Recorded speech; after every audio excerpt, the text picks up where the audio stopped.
જોઈ રહ્યા છો ગુજરાત લોક ફરિયાદ ન્યૂઝ।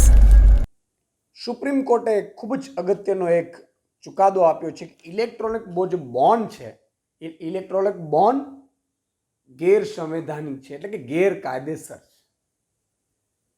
ખૂબ જ અગત્યનો ચુકાદો છે।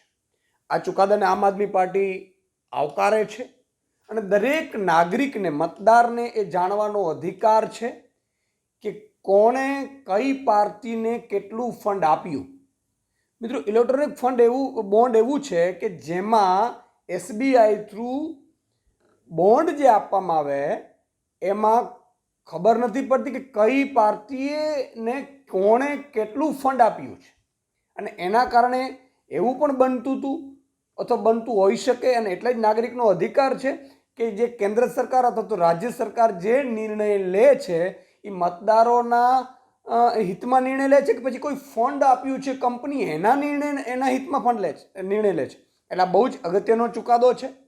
આમ આદમી પાર્ટી એને આવકારે છે, સ્વીકારે છે અને દરેક નાગરિકને, મતદારને જે મતદાન કરે છે એને જાણવાનો અધિકાર છે કે કઈ પાર્ટીને, કઈ કંપનીએ તો કયા સંસ્થાએ કેટલું ફંડ આપ્યું છે।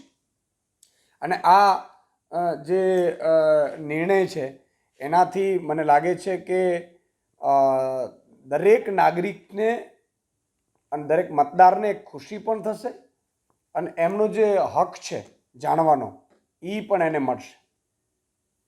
આવા રસપ્રદ સમાચાર જોવા માટે અમારી YouTube ચેનલને શેર, લાઇક અને સબસ્ક્રાઇબ કરો।